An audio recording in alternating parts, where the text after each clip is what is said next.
Welcome guys, welcome to my channel. In this video, I will be talking to you about our new chapter that is electrochemistry. अब electrochemistry की शुरुआत जो है वो कहाँ से होती है? इलेक्ट्रोकेमिकल सेल से। देखो इलेक्ट्रोकेमिस्ट्री ना 3 पार्ट्स में डिवाइडेड है। एक है उस सेल के बारे में पढ़ना है हमको, सबसे पहले सेल के बारे में, फिर हम पढ़ेंगे कंडक्टेंस के बारे में और फिर टाइट्रेशन। मतलब 3 पार्ट्स में है। पहला तो है सेल, फिर है कंडक्टेंस, फिर है टाइट्रेशंस। स्टार्टिंग करेंगे हम सेल से। 2 टाइप के सेल होते हैं, एक गैल्वेनिक सेल, एक इलेक्ट्रोकेमिकल सेल। उससे इलेक्ट्रोकेमिकल से पहले हम पढ़ेंगे गैल्वेनिक सेल। दोनों सेल में एक खासियत है कि गैल्वेनिक सेल में जो एनोड होता है, एनोड में जो चार्ज होता है उसका उल्टा वाला चार्ज इलेक्ट्रोकेमिकल सेल में होता है। कोई बात नहीं, हम आगे जब शुरुआत करेंगे तब आपको और अच्छे से पता चलेगा इसके बारे में। तो चलो स्टार्ट करते गैल्वेनिक सेल के बारे में। तो देखो गैल्वेनिक सेल में ना 2 क्या होते हैं, बीकर्स होते हैं। दोनों बीकर्स को आपको क्या कनेक्ट करना है, किसके थ्रू कनेक्ट करना है? सॉल्ट ब्रिज के थ्रू। आपने कनेक्ट कर दिया, दोनों बीकर्स में आप डाल दो इलेक्ट्रोड। मैंने बहुत अच्छे से इस चीज़ को एक्सप्लेन किया है, मैंने फेस दिखा के वीडियो बनाया अच्छे से, आप वो भी देख सकते हो। और अगर आपको डीप नॉलेज चाहिए तो इसको ज़रूर देखो। दोनों बीकर में मैंने क्या डाला? इलेक्ट्रोड डाला। अब क्या है, एनोड में हमेशा याद रखना। देखो स्टैंडर्डली, मतलब अगर हम नॉर्मली भी देखें ना, तो नॉर्मली आपको पता है कि एनोड जो होता है वो नेगेटिव चार्ज वाला होना चाहिए और कैथोड पॉजिटिव होता है। मतलब अगर आप वर्डिंग्स में भी जाओगे तो cathode positive charge, anode negative charge, याद रखना। पर इलेक्ट्रोकेमिकल में हमेशा चीज़ उल्टा होता है। मतलब एनोड में पॉजिटिव चार्ज और कैथोड में नेगेटिव चार्ज होता है। कहाँ पे? इलेक्ट्रोकेमिकल में। और गैल्वेनिक में एनोड में नेगेटिव, कैथोड में पॉजिटिव, हमेशा याद रखना। और नेगेटिव का मतलब नेगेटिव इलेक्ट्रोड होता है। समझ में आया दोस्त? अच्छा, अब बात कर लेते हैं कि एनोड में कौन सा वाला एलिमेंट होता है और कैथोड में कौन सा वाला एलिमेंट होता है। एनोड में होता है जिंक वाला एलिमेंट और कैथोड में होता है कॉपर। जिंक, एनोड का काम क्या होता है? एनोड का काम होता है ऑक्सीडेशन। ऑक्सीडेशन मतलब लॉस ऑफ इलेक्ट्रॉन। अब जिंक का अगर आपने 2 इलेक्ट्रॉन ले लिया तो क्या बचा? Zn+2।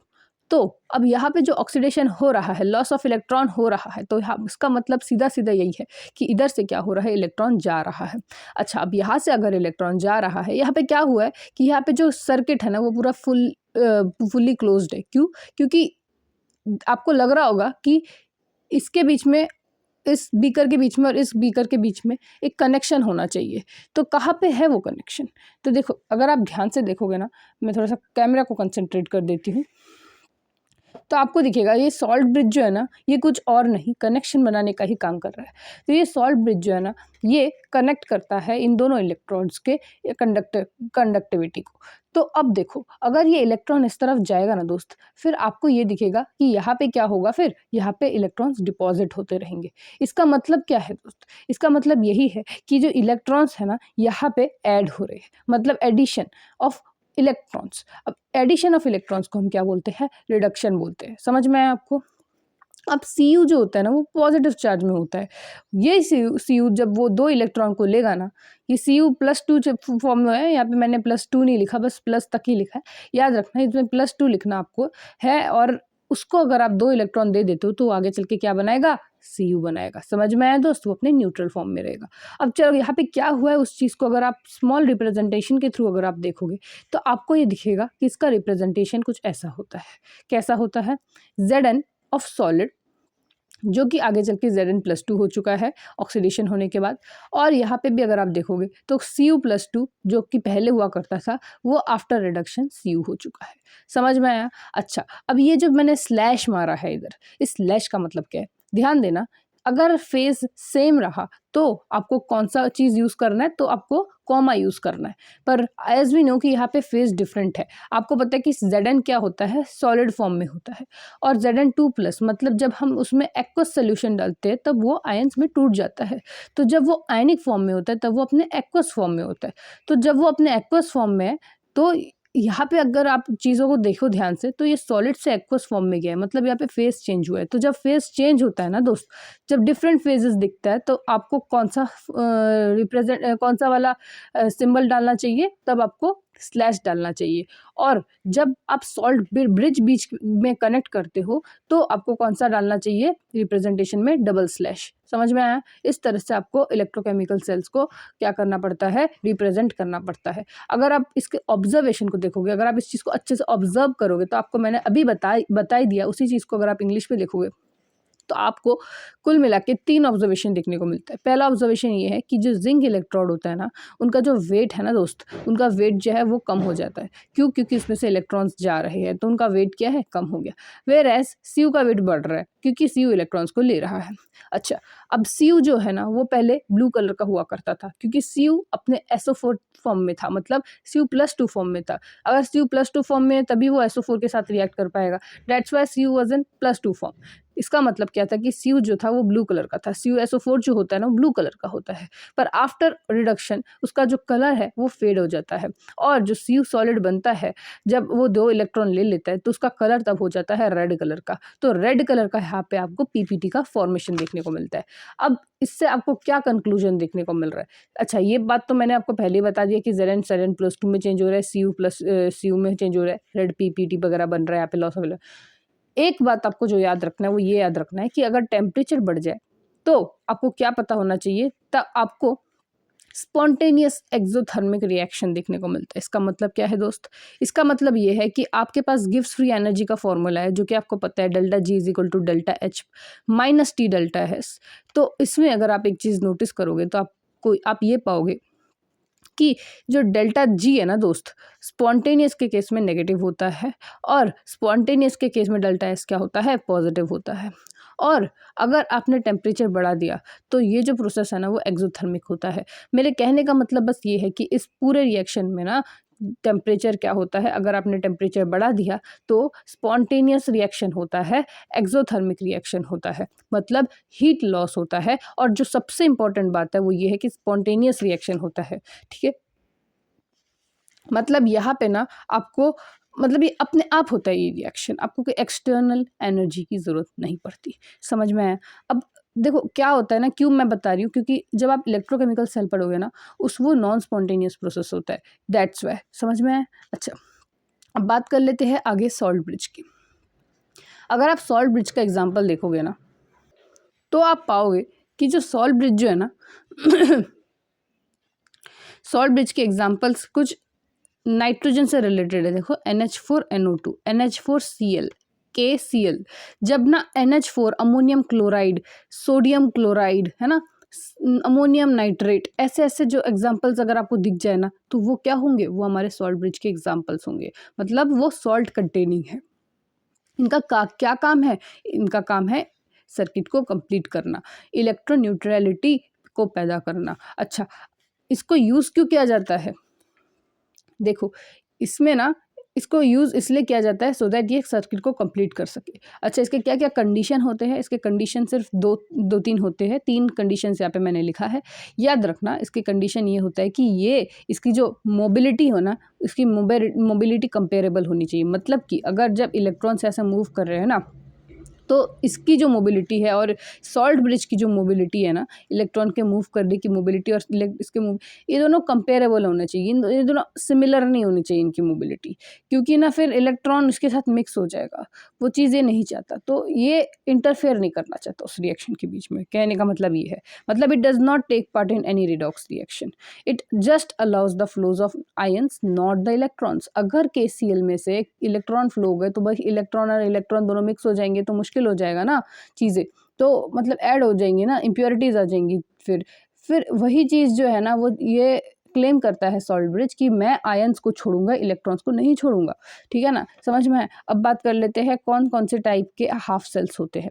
एक होता है metal metal ion half cell, दूसरा होता है metal insoluble salt anion half cell, एक होता है gas gas ion half cell, एक होता है ऑक्सीडेशन रिडक्शन हाफ सेल, एक होता है क्वीन हाइड्रॉन इलेक्ट्रोड। तो सबसे पहले बात करते हैं metal metal ion half cell के बारे में। जब कोई मेटल आयन और मेटल के बीच में आपको ये वाला रिलेशन दिखे, ठीक है ना, कोई भी मेटल, ठीक है ना, अगर वो सॉलिड एक्वस फॉर्म में है, जो कि मैंने यहाँ पे भी आपको बताया, तो वो किसके एग्जाम्पल होते हैं? ये यहाँ पे मैं जस्ट एग्जाम्पल के बारे में बात कर रही हूँ, आपको याद नहीं करना, आपको जस्ट दिखना चाहिए कि ऐसा दिखे तो ये होगा। समझ में आया आपको? तो यहाँ पे अगर आप देखोगे तो यहाँ पे आपको इसका एग्जांपल दिखेगा Cu+2 जो कि एक्वस फॉर्म में है और वो सॉलिड फॉर्म में भी इंटरकन्वर्टिबल है। तो इंटरकन्वर्टिबल नहीं, मतलब वो सॉलिड से एक्वस फॉर्म में गया है ऐसे, अगर वो चीज़ दिखे या एक्वस से सॉलिड फॉर्म में गए तो इसका मतलब क्या है, ये यहाँ पे कौन सा हाफ सेल यूज़ हुआ है, मेटल और मेटल का आयन वाला हाफ सेल। समझ में आया? देखो नाम में ही सारी चीज़ें छुपी है। अगर आप और ध्यान से देखोगे ना, चलो मैं आपको सेकंड का एग्जांपल दिखा के आपको बता देती हूँ कि मैं कहना क्या चाहती हूँ। एक है सेकंड एग्जाम्पल, दूसरा है मेटल इनसोल्यूबल सॉल्ट एनायन। मतलब पहले तो आपको क्या लेना है, देखो पीटी सॉलिड क्या है ये मैं बाद में बताती हूँ, पहले ये देखो। पहले आपने लिया मेटल, ठीक है, वो अलग बात है कि ये मरकरी है, और मरकरी जो है वो अपने लिक्विड स्टेट में एग्जिस्ट करता है, रूम टेम्परेचर में डजंट मैटर। मेरे कहने का मतलब है कि मेटल हमने लिया, मेटल का इनसोल्यूबल सॉल्ट लिया, ठीक है ना, ये Hg2Cl2, मतलब कि उसमें मैंने Cl डाल दिया जो कि एक सॉल्ट की तरह एक्ट कर रहा है यहाँ पे। मोस्टली जो है ना Cl अटैच रहते हैं ना जिन जिन मॉलिक्यूल कंपाउंड्स में, ज़्यादातर वो ना सॉल्ट्स होते हैं, जैसे NaCl, KCl, NH4Cl, अभी अभी बात करी, ठीक है ना। तो अब आगे क्या बताया, एनायन। एनायन हमने ले लिया, Cl को अगर आप एनायनिक फॉर्म में लिखोगे तो Cl माइनस होगा, है ना। तो देखो यहाँ पे आपको क्या दिखा, यहाँ पे मेटल इनसोल्यूबल सॉल्ट एनायन, ऐसा वाला हाफ सेल अगर आपको प्रेजेंट दिखे, और हाँ यहाँ पे आपको फेज चेंजेस दिख रहे हैं तो इसलिए आपने सिंगल स्लैश मारा है, तो उसको क्या बोलते हैं, मेटल इनसोल्यूबल सॉल्ट एनायन। अब याद रखो एक और बात जो मैं यहाँ पे बताना चाहती थी, वो ये बताऊंगी कि देखो ये क्या है, ये एक इलेक्ट्रोड है। ये कौन सा इलेक्ट्रोड है, ये एक पैसिव इलेक्ट्रोड है। पैसिव इलेक्ट्रोड किसे बोलते हैं, आगे हम इलेक्ट्रोड के बारे में ही पढ़ेंगे, नेक्स्ट पॉइंट, ठीक है ना। नेक्स्ट जो हम पढ़ेंगे वो हम इलेक्ट्रोड के बारे में ही पढ़ेंगे। तो वो चीज़ मैं ये बताना चाहती हूँ कि जो पीटी है ना, ये प्लेटिनम का एक इलेक्ट्रोड होता है जो कि हाईली इनर्ट होता है। इसका मतलब ये है कि ये पूरे रिएक्शन में पार्टिसिपेट नहीं करता, ठीक है ना। ये नोबल गैस की तरह एक्ट करता है, मतलब they doesn't participate in any reaction, they doesn't react, that's why they are used, ठीक है ना। अच्छा अब बात कर लेते हैं गैस गैस आयन, मतलब ये चीज़ आपको पहले लगाना ही पड़ता है, यहाँ पे भी, यहाँ पे भी, यहाँ पे तीनों चीज़ों में दिखेगा, ठीक है ना। अच्छा अब बात कर लेते हैं गैस गैस आयन के इलेक्ट्रोलाइट के बारे में। तो हमने लिया गैस, गैस आपको पता है H2 के फॉर्म में होता है जो कि हाइड्रोजन गैस है। तो इसका अगर आप आयन ले लोगे तो H+ फॉर्म में होगा जो कि एक्वस फेज में है। तो डेट्स वाई उनके बीच में हम आपने क्या क्या कर दिया, उसके बीच में आपने स्लैश लगा दिया। अब आगे बात कर लेते हैं ऑक्सीडेशन रिडक्शन हाफ सेल। आपको क्या करना है, आप सेम मेटल लो और उसका अगर ऑक्सीडेशन स्टेट अलग अलग है, मतलब ऑक्सीडेशन स्टेट नहीं, अगर वो मल्टीपल ऑक्सीडेशन स्टेट कैरी करता है, जैसे कि +3 +2, जैसे कि आयरन ले लो। आयरन एक डी ब्लॉक एलिमेंट है जिसमें कि जो कि +3 फॉर्म में भी एग्जिस्ट करता है, +2 फॉर्म में भी एग्जिस्ट करता है। तो इससे आपको एक चीज़ पता चल रहा है कि आयरन जो है ना, वो अगर +3 फॉर्म से +2 फॉर्म में अगर कोई हाफ सेल दिखा रहा है, वेयर एज उनका जो इररिस्पेक्टिव ऑफ वो कौन से स्टेट में है, देखो स्टेट अगर इन दोनों का सेम है तो इसलिए हमने इसमें कॉमा से रिप्रेजेंट किया है। और लास्ट में फिर हमारा आता है क्वीन हाइड्रोन इलेक्ट्रोड। समझ में आया? क्वीन हाइड्रोन इलेक्ट्रोड के बारे में हम आगे बात करेंगे, अब जस्ट हम एग्जांपल्स के बारे में ही बात कर रहे थे तो इसलिए हमने यहाँ तक बात कर ली थी। अब बात कर लेते हैं कि हम इलेक्ट्रोड्स जो है वो चीज़ होती क्या है। अब हमारे पास 3 फार्मूला है, EMF of oxidation potential of anode plus EMF of reduction potential of cathode. यहाँ पे एनोड और यहाँ पे कैथोड, कैथोड एनोड जो भी है, ठीक है ना। अब देखो इनको याद करने के एक ट्रिक है। क्या ट्रिक है, एनोड अगर ऑक्सीडेशन पोटेंशियल में है तो वो पॉजिटिव, और कैथोड अगर रिडक्शन पोटेंशियल में है तो वो पॉजिटिव। पर अगर एनोड रिडक्शन पोटेंशियल में, आपको अभी बताया था मैंने कि एनोड जो है वो ऑक्सीडेशन करता है और कैथोड रिडक्शन करता है गैल्वेनिक में। तो ट्रिक है आपको ये याद रखना कि अगर एनोड ऑक्सीडेशन पोटेंशियल में रहेगा तो वो पॉजिटिव साइड में रहेगा, और अगर ये चीज़ नहीं होगा, जैसे कि ऑक्सीडेशन पोटेंशियल में अगर कैथोड दिख गया तो मान लो कि वो चीज़ नेगेटिव में। देखो anode of oxidation potential, cathode of reduction potential के बीच में हमने पॉजिटिव लगाया कि दोनों पॉजिटिव वैल्यूज है। यहाँ पे अगर देखोगे एनोड ऑफ ऑक्सीडेशन पोटेंशियल पर यहाँ पे कैथोड ऑफ ऑक्सीडेशन पोटेंशियल लिए, तो इसको हमने माइनस लिए। यहाँ पे भी ठीक वैसे ही है। तो अब ये ट्रिक तो आपको समझ में आ ही गया है। अब जो बात हम करेंगे वो ये करेंगे कि अब अगर आपको ये वाला क्वेश्चन दे दिया जाए कि फाइंड कैलकुलेट द EMF, मतलब E naught of cell that is standard EMF, अगर आपको फाइंड आउट करने के लिए बोले और आपको 2 वैल्यूज़ दी गई है, FE से लेके F2 तक का 0.44 वोल्ट्स एंड CU2 से लेके CU तक का -0.403 वोल्ट्स, तो आप किस तरह से इसका स्टैंडर्ड EMF निकाल पाओगे? कैसे कैसे आप सेल का पोटेंशियल निकालोगे? तो आपको पहले बता दूं कि ये जो आपको ये दिख रहा है ना, FE यहाँ से यहाँ तक जा रहा है, CU यहाँ से यहाँ तक जा रहा है, ये आपको ये बताता है कि ये एनोड है या कैथोड। अब दोस्त यहाँ पे जो आपको ई नॉट ऑफ कैथोड और एनोड दिख रहा है, इस चीज़ को अब ध्यान से समझना, मैं बताना क्या चाहती हूँ। अब ऑक्सीडेशन पोटेंशियल ऑफ एनोड और oxidation reduction potential of cathode को अगर आप गौर से देखोगे ना, आपको क्या चीज़ दिखेगा। यहाँ पे ई ऑफ ऑक्सीडेशन पोटेंशियल अलग सी चीज़ है और एनोड एक अलग सा चीज़ है।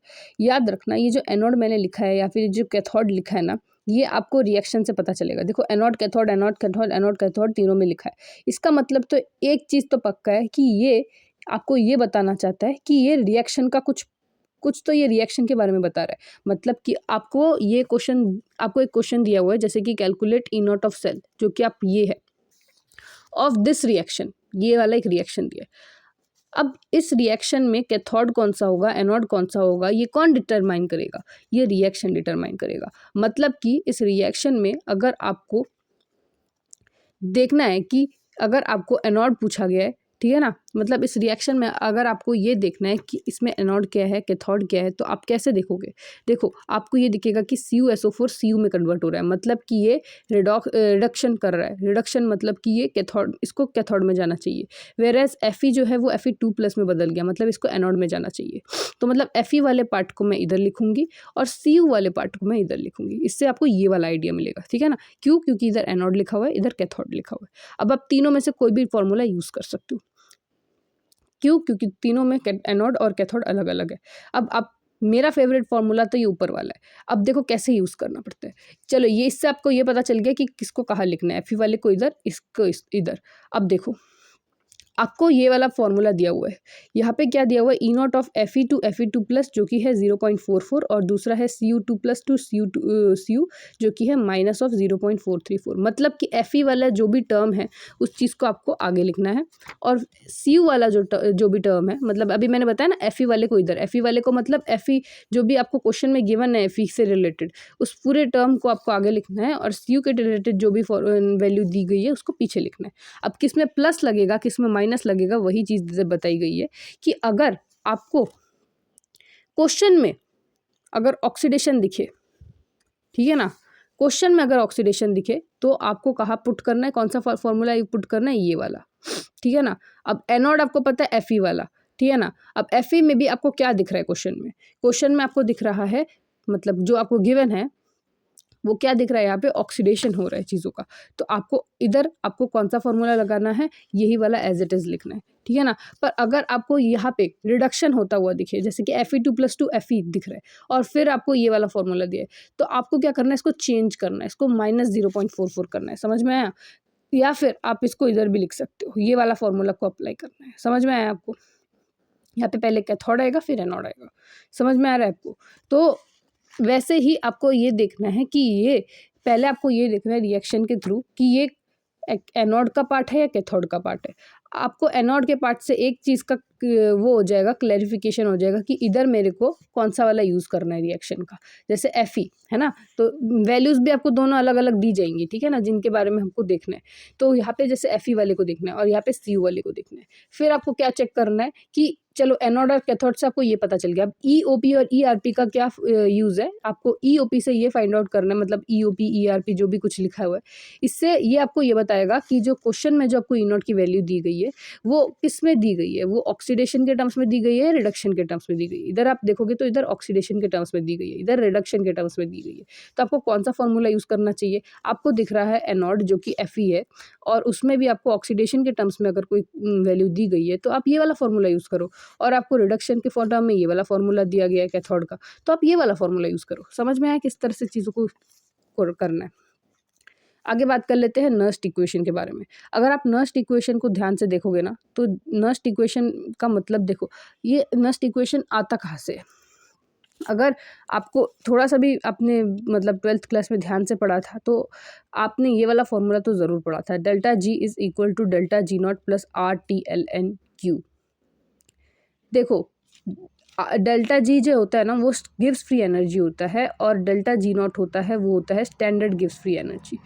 और याद रखना, ये जो गिव्स फ्री एनर्जी होता है ना दोस्त, इसमें इसमें ना इसका वैल्यू जो होता है ना वो क्या होता है, -NFE ऑफ सेल होता है। क्या होता है? -NFE ऑफ सेल, ठीक है ना। तो ΔG की वैल्यू क्या होती है? -NFE, अगर आप EMF के टर्म्स में लिखोगे तो, ठीक है। ये फॉर्मूला याद रखना। Delta G is minus of NFE। अच्छा, अगर आप डेल्टा जी को NFE माइनस ऑफ NFE लिखते हो तो डेल्टा जी नॉट को क्या लिखोगे, minus of NFE naught of cell, है ना। और RT-LN-Q को एज इट इज लिख दिया। अब यहाँ पे आपको माइनस NF जो है वो कॉमन दिख रहा है, यहाँ पे वेराज नहीं दिख रहा है वो कॉमन, तो अगर आप तीनों को डिवाइड भी कर दोगे ना NF के साथ तो जस्ट यहाँ पे NF दिखेगा और बाकी का यहाँ का NF कट जाएगा। फिर आपको जो दिखेगा वो क्या दिखेगा, RT-LN-Q, जिसको कि अगर RT/F को अगर आप कर लेते हो, आपको पता है R की वैल्यू क्या डालना चाहिए, T की वैल्यू और F की वैल्यू क्या डालना चाहिए, अगर आप उसको डालोगे तो आपको 2.3 नहीं, ये नहीं दिखेगा, आपको ये वाला फॉर्मूला दिखेगा 0.0591। क्या बोला मैंने, माइनस ऑफ 0.0591। इसका मतलब क्या है, आपको ये वाला टर्म यूज़ करना है, ठीक है ना। अब आपका जो पूरा कंप्लीट फॉर्मूला है ए ऑफ सेल का, that is EMF is equal to E naught of cell minus 0.0591 by N log Q। अब देखो ये जो है ना, ये हमारा कुछ और नहीं, हमारा नर्स्ट इक्वेशन है, समझ में आया। तो नर्स्ट इक्वेशन को आपने क्या कर लिया, डिराइव कर लिया। अच्छा, अब बात कर लेते हैं हम लोग कि इक्विलिब्रियम में क्या होता है। याद रखना, हमेशा याद रखना, मैं एक बार बताऊंगी, इक्विलिब्रियम में ना ये वाला जो पूरा टर्म है ये जीरो हो जाता है। वेयरएज अगर आपसे कभी पोटेंशियल पूछ लिया गया, अगर आपको सेल पोटेंशियल क्वेश्चन में दिया गया तो याद रखना E naught of cell zero होता है उस टर्म पे, उस केस पे, समझ में आया। अब अगर इक्विलिब्रियम दिया तो E ऑफ सेल जीरो है, ठीक है ना। अगर E ऑफ सेल जीरो होता है ना दोस्त, तो ये इधर आ जाता है, ये अगर इधर आ गया तो पूरा टर्म क्या हो जाता है, ये हो जाता है, दिखता है ऐसा है। और जो Q है ना दोस्त, ये Q जो होता है वो K इक्विलिब्रियम में आ जाता है, मतलब Q को आप फिर K इक्विलिब्रियम से डिनोट करते हो, समझ में आया। K इक्विलिब्रियम को आगे सॉल्व करने के लिए आपको पता है ये लॉग में है, तो आपको पता है कि ये टर्म इधर आ जाएगा और इसमें इस साइड में जो भी टर्म आएगा वो 10 के पावर में होगा, है कि नहीं। ठीक है, आई होप आपको लॉग को तोड़ना आता ही है। अब बात कर लेते हैं कि बेस्ट, अब आपको ना वो 12th क्लास का वो शीट पता है क्या, वो लिस्ट पता है क्या इलेक्ट्रोकेमिस्ट्री का, जहाँ पे आपको ये बताया गया था कि पॉजिटिव चार्ज, नेगेटिव चार्ज, मतलब आपको स्टैंडर्ड हाइड्रोजन इलेक्ट्रोड शी है ना, उसका पूरा का पूरा लिस्ट दिया गया था अलग अलग एलिमेंट्स का, जैसे लिथियम, फ्लोरीन, ब्रोमीन, आयोडीन, ऐसे ऐसे अलग अलग, है ना। तो उन सबको आपको फाइंड आउट करना था कि हाइड्रोजन के ऊपर कौन सा क्या हो रहा है, हाइड्रोजन के नीचे क्या हो रहा है, ऑक्सीडेशन हो रहा है, रिडक्शन हो रहा है। तो वही चीज़ हम यहाँ पे डिस्कस करेंगे कि हाइड्रोजन के ऊपर जो कुछ भी होता है ना वो नेगेटिव साइन के दिखते हैं आपको, वहाँ पे आपको दिखेगा दोस्त, आपको जो वैल्यूज जो होता है ना वो नेगेटिव साइन में दिखते हैं। आपको यहाँ पे वो दिया जाएगा एलिमेंट का नाम और इस साइड में आपको EMF की वैल्यू दी जाएगी। आप वो 12th क्लास का लिस्ट में अगर आप ध्यान से देखोगे ना तो आपको मिलेगा। तो याद रखना, अगर नहीं पता तो ऐसे ही बता देती हूँ कि स्टैंडर्ड हाइड्रोजन इलेक्ट्रोड के ऊपर जो एलिमेंट्स होते हैं ना उनका EMF जो होता है वो नेगेटिव में होता है, वेरा स्टैंडर्ड हाइड्रोजन इलेक्ट्रोड के नीचे जो होते हैं ना उनका जो EMF की जो वैल्यू होती है वो पॉजिटिव में होती है। इसका मतलब ये है, अगर आपको क्वेश्चन में कभी भी नेगेटिव वैल्यू में कोई भी EMF दिख जाए, उसका मतलब ये है कि जितना ज़्यादा नेगेटिव वैल्यू ऑफ EMF उतना ही ज़्यादा क्या हो रहा है, उतना ही ज़्यादा ऑक्सीडेशन हो रहा है। जितना ज़्यादा पॉजिटिव वैल्यू ऑफ EMF उतना ज़्यादा क्या हो रहा है, उतना ज़्यादा रिडक्शन हो रहा है। अब मुझे एक बात बताओ, जो रिडक्शन करता है उसका मतलब क्या है दोस्त। रिडक्शन का मतलब ये है कि वो एलिमेंट जो है ना वो खुद को रिड्यूस कर रहा है, मतलब पहले वो खुद का दिखेगा। अगर कोई रिएक्शन में आपको रिडक्शन दिख रहा है उसका मतलब ये है कि वो खुद रिड्यूस करता है, ठीक है ना। और अगर वो खुद रिड्यूस करता है, मतलब अगर आपको किसी का रिजल्ट दिख रहा है कि वो अच्छा ला रहा है, तो मतलब क्या कर रहा है, वो खुद पहले मेहनत कर रहा है, ठीक है ना, तब जाके बेस्ट आउटपुट आ रहा है। वही चीज़ अगर आपको किसी रिएक्शन में रिडक्शन दिख रहा है तो सबसे पहले तो वो रिड्यूस खुद को कर रहा है। अगर वो खुद को रिड्यूस करेगा तो दूसरों को क्या करेगा, दूसरों को ऑक्सीडाइज करेगा। और अगर दूसरों को अगर कोई बंदा ऑक्सीडाइज कर रहा है तो वो कौन सा दलाल है, वो ऑक्सीडाइजिंग एजेंट है दोस्त, समझ में आया आपको। अच्छा, अगर वो बेस्ट वो अगर ऑक्सीडाइजिंग एजेंट है तो उसकी ऑक्सीडाइजिंग पावर क्या है, ज़्यादा है। याद रखना, ऑक्सीडाइजिंग एजेंट और ऑक्सीडाइजिंग पावर एक बात होती है, बहुत बच्चे कंफ्यूज होते हैं इसलिए बता रही हूँ। और रिडक्शन पोटेंशियल और रिडक्शन का मतलब एक होता है। मतलब अगर आपको रिडक्शन पोटेंशियल पूछ लिया कभी क्वेश्चन में तो याद रखना आपसे रिडक्शन का मतलब पूछ रहे हैं, और अगर आपसे ऑक्सीडाइजिंग पावर का मतलब पूछ लिया तो याद रखना आपसे ऑक्सीडाइजिंग एजेंट के बारे में पूछ रहे हैं, ठीक है ना। तो कभी कभार बच्चे कन्फ्यूज हो जाते हैं कि ऑक्सीडाइजिंग पावर क्या होता है, रिडक्शन पोटेंशियल क्या होता है ना। तो वो चीज़ आपको याद रखना है। और रिड्यूसिंग एजेंट मतलब रिड्यूसिंग पावर, है ना, पावर का मतलब ही एजेंट। हाँ, क्योंकि आपको पता है एजेंट्स के पास बहुत पावर रहती है चीज़ों की, ठीक है ना। तो वो चीज़ ऐसे आप याद रख सकते हो। आगे बात कर लेते हैं हम लोग कि अगर आपको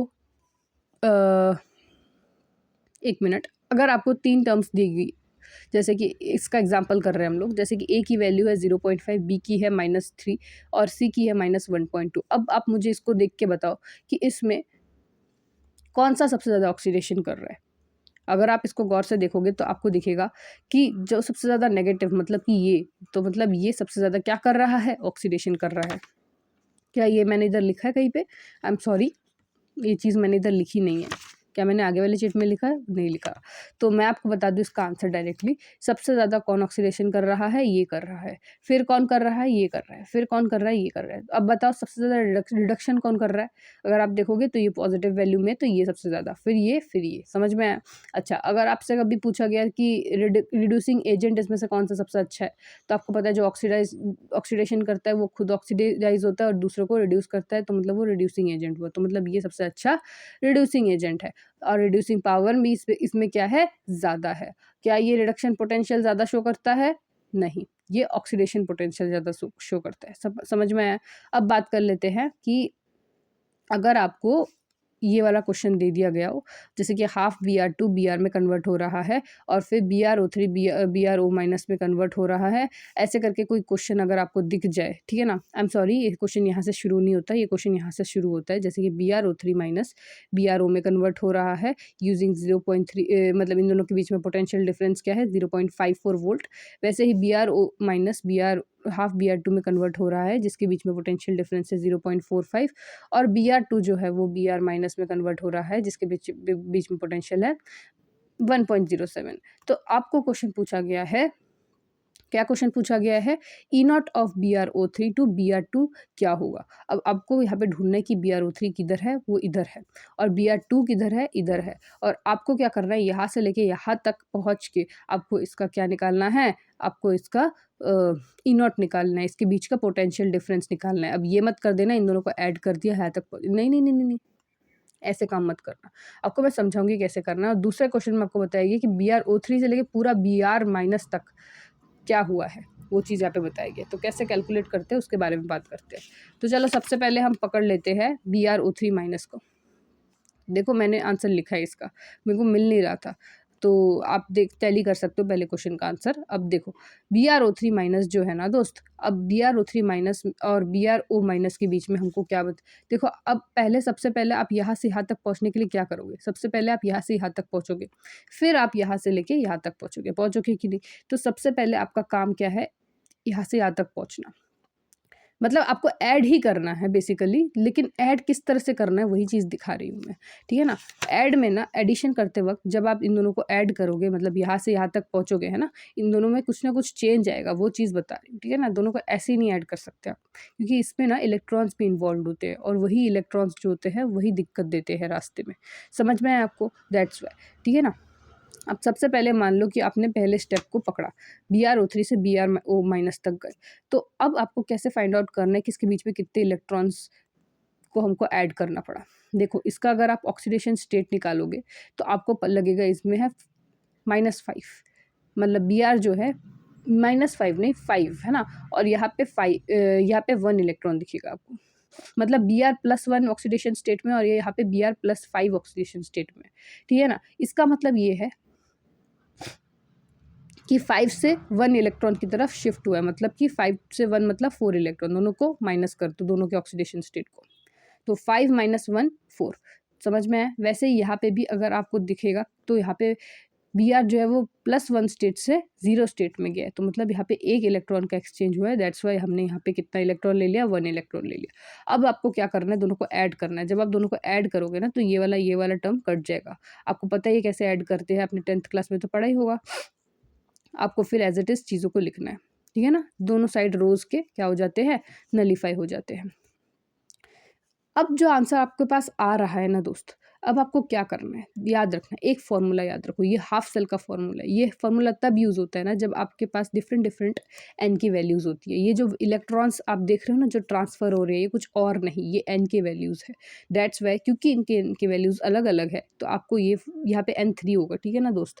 यहाँ पे मैं N3 लिख लेती हूँ आपको बताने के लिए, जैसे कि मैंने यहाँ पे लिख दिया N3, ठीक है ना। अब यहाँ पे क्या हो रहा है, E3N3 is equal to E1N1 plus E2N2, और ये N3 आपको नीचे लाना है क्योंकि आपको E3 नॉट की वैल्यू निकालनी है। तो याद रखना कि E1 में आपने कितने N1 का इस्तेमाल किया, 4 का इस्तेमाल किया, तो आपको यहाँ पे 4 लिखना है और E1 की वैल्यू लिखनी है। ठीक वैसे ही आपको E2 की भी वैल्यू वैसे ही पुट करनी है, और फिर आपको N3 की वैल्यू आपको क्या मिली, 5 मिली, तो वो चीज़ आपको इधर लिखना है और इसके थ्रू आपको आंसर निकालना है। ठीक वैसे यहाँ पे भी वही करना है। अब यहाँ पे क्या है ना दोस्त, यहाँ पे आप यहाँ से यहाँ पे गए, यहाँ से यहाँ पे गए, है ना। तो आपको क्या करना है, यहाँ से यहाँ से यहाँ से ऐसे तीन तीन चीज़ों को प्लस नहीं करना है। सबसे पहले तो आपको यहाँ से यहाँ जाना है, फिर जो कि आप गए इससे पहले, फिर आपको यहाँ से आ जाना है। तो इससे पहले जब आप गए तब आपको ये तो दिख गया था, है ना, ये वाला वैल्यू कि यहाँ से यहाँ तक जाके आपको क्या मिला, तो वो चीज़ आपको एज इट इज़ लिखनी है। और फिर यहाँ पे माइनस लिखना भूल गई मैं। और फिर वो यहाँ से यहाँ तक जाने में, मतलब लास्ट वाला स्टेप, यहाँ से यहाँ तक जाने में जो लगा आपको, वो चीज़ आपको इधर लिखना है। और आपको जो वैल्यू आप मिली वो चीज़ इधर लिखनी है। और इसका तो आपको क्वेश्चन में गिवन है। फिर आपको पता है कि इसको 6 से डिवाइड करना है, जो भी आपने इससे पहले आपने किया N1 N2 का वैल्यू डाल के वही चीज़ इधर करके आपको आंसर लाना है। समझ में आया, बहुत सिंपल है वो। अब बात कर लेते हैं सेल का वर्क कंडीशन कैसे कैसे होते हैं। याद रखना कि एक सेल जो होता है ना, अगर E of cell greater than 0 है तो इसका मतलब ये है कि जो सेल है ना वो नॉर्मल डायरेक्शन में काम करेगा। और अगर E of cell equal to 0 है ना तो सेल जो है वो काम नहीं करेगा। और अगर ई ऑफ सेल जो है वो लेस देन 0 है तो सेल जो है ना वो रिवर्स डायरेक्शन में काम करेगा। तो मतलब ईएमएफ जो है ना वो डिटरमाइन करता है कि सेल किस डायरेक्शन में काम करेगा। समझ में आया आपको, ठीक है। अब बात कर लेते हैं कि आपको अगर टेम्परेचर कोफिशिएंट दे दिया जाए और एंट्रोपी दे दिया जाए तो आप उसका रिलेशन कैसे निकालोगे, ठीक है ना। तो relation of entropy with temperature coefficient के बारे में बात करेंगे। तो देखो, आपको सबसे पहले ना ये पता होना चाहिए कि आप अगर थर्मोडायनेमिक्स का अगर टर्म पढ़ोगे ना, आगे चल के मैं आपको थर्मोडायनेमिक्स का बताऊंगी कि DG is equal to minus SDT plus VDP होता है। अब तक के लिए बस ये देख लो, आप टेंशन मत लो यार। अगर आप पूरा सीरीज़ देख लोगे ना तो हर एक सीरीज़ जो है ना एक दूसरे इंटरकनेक्टेड है। अगर आप ये भी देख लेते हो ना तो समझ लो। वैसे तो जब मैं थर्मोडायनेमिक्स पढ़ाऊंगी तो ये कैसे है वो चीज़ आपको पता चल जाएगा। अब तक के लिए बस ये समझ लो कि जब प्रेशर कांस्टेंट रहता है ना तब ये चीज़ का फॉर्मूला आपको यूज़ करना पड़ता है to find the relationship between entropy and temperature coefficient. अब देखो, जब आप ये चीज़ देखोगे ना delta G is equal to minus of SDT, तो आपको आगे चल के क्या करना है। अगर आप डेल्टा G को आगे लिखोगे तो आपको पता है कि डेल्टा G को आप क्या लिख सकते हो, माइनस ऑफ NFE लिख सकते हो कि नहीं। ठीक है, तो आपको क्या करना है, इस S को ना लेफ्ट साइड में लेके जाना है क्योंकि आपको S के बीच का रिलेशन देखना है। तो S को लेफ्ट साइड में लेके जाओ और बचेगा क्या, D माइनस DG/DT। और DG को आपको NFE माइनस ऑफ NFE लिखते हो, डेल्टा G को माइनस लिखते हो कि नहीं। अब ये माइनस और माइनस जो है वो प्लस हो जाएगा। दैट्स वाई यहाँ पे आपको वो चीज़ देखने को मिलेगा। अब DE और DT जो है ना वो चीज़ उसमें जो NF है वो बाहर आ जाएगा क्योंकि वो दोनों टर्म कॉन्स्टेंट है। Whereas E of cell जो है ना वो टी से क्या करता है, टी के साथ वेरी करता है। और ये जो टी है ना ये टाइम नहीं है दोस्त, ये टेम्परेचर है। तो वो टेम्परेचर के साथ ई ऑफ सेल चेंज होता है। मैंने अभी आपको बताया था पोटेंशियल जो होता है वो टेम्परेचर पे डिपेंड रहता है। तो वही चीज़ मैंने यहाँ पे बताई कि जो ई ऑफ सेल जो होता है ना वो टेम्परेचर के साथ जब डिपेंडेंट हो जाता है तब वो D/DT के साथ रिप्रेजेंट किया जाता है, ठीक है। अब अगर गौर से देखोगे ना तो आपको दिखेगा कि DE/DT को ना आप क्या लिख सकते हो, टेम्परेचर कोफिशिएंट लिख सकते हो, ठीक है। याद रखना DE, यही जो DE/DT का जो सेल है ना इसको क्या बोलते हैं, इसको बोलते हैं टेम्परेचर कोफिशिएंट, ठीक है ना। और ये जो है ना, अगर आप यहाँ पे टाउ लिखोगे इस पूरे टर्म को तो ये चल के आगे क्या फॉर्मूला देगा, S is equal to NF tau, where S is the entropy. और यही टाउ का जो यूनिट है वो क्या है, वोल्ट पर केल्विन। क्या बोला मैंने, वोल्ट पर केल्विन। क्यों, क्योंकि EMF को आप वोल्ट से लिखते हो और टेम्परेचर को आप केल्विन में लिखते हो। That's why its unit is volt पर केल्विन। अब बात कर लेते हैं इसको अगर आप एंथैल्पी के टर्म्स में लिखोगे तो कैसे लिखोगे। एंट्रोपी के टर्म्स में तो आपको बता दिया। अब एंथैल्पी के टर्म्स में लिखने के लिए आपको कौन सा फॉर्मूला यूज़ करना है, delta G is equal to delta H minus T delta S। समझ में आया। अब देखो डेल्टा एस का वैल्यू अभी बताया मैंने NF टाउ, उसको एज इट इज़ लिख डालो और डेल्टा जी को माइनस NF लिख डालो। लिख दिया आपने। अब आपको क्या करना है, डेल्टा एच को एक साइड में लेके जाना है क्योंकि आपको डेल्टा एच का रिलेशन देखना है। तो डेल्टा एच को एक साइड में ले जाओ और इसको इधर लेके जाओ।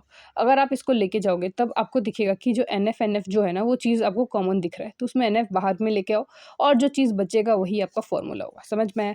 आगे बात कर लेते हैं कि अगर आपको कभी क्वेश्चन में E1 से E2 और T1 से T2 का फॉर्मूला अगर पूछ लिया गया कि मतलब अगर मतलब E1 से E2 का और T1 से T2 जा रहा है कोई चीज़, तो उसका एंट्रोपी निकालो या फिर उसका कुछ और निकालो, है ना? तो आपको तब क्या निकालना है, ठीक है ना? तब आपको एक फॉर्मूला याद रखना है, या NF is equal to delta S by NF is equal to, तो हम क्या बात कर रहे थे कि जो अगर आपको T2 से लेके T1 तक और E2 से लेके E1 तक अगर आपको वैल्यू दी गई है तो आपको क्या करना है, आपको दोनों साइड में डिफरेंशिएशन करना है।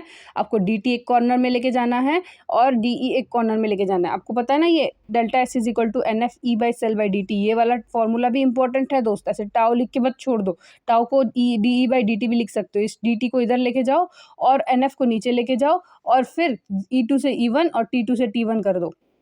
अगर आप ऐसा करते हो तो आपको पता है कि डेल्टा एस बाय NF जो होता है ये चीज़ें कांस्टेंट होती है, ठीक है ना? इन चीज़ों को बाहर निकालो और T2 माइनस T1 लिखो और इसको E2 E1 लिखो। आपको भी पता है डिफरेंशिएशन कैसे होता है।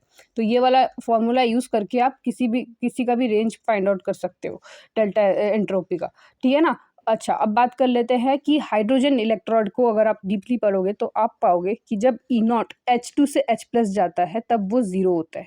क्या होता है, मतलब इसका मतलब क्या है कि standard EMF of hydrogen electrode is zero. अभी मैंने बताया था स्टैंडर्ड मतलब H और हाइड्रोजन मतलब आई एम सॉरी, स्टैंडर्ड मतलब S, हाइड्रोजन मतलब H, इलेक्ट्रॉन मतलब E, मतलब SHE जो है वो क्या होता है, ज़ीरो होता है। ये चीज़ आप बचपन से ही पढ़ के आ रहे हो और अभी मैंने अभी इससे पहले सीरीज़ दिखाया था जिसमें कि SHE की वैल्यू ज़ीरो थी।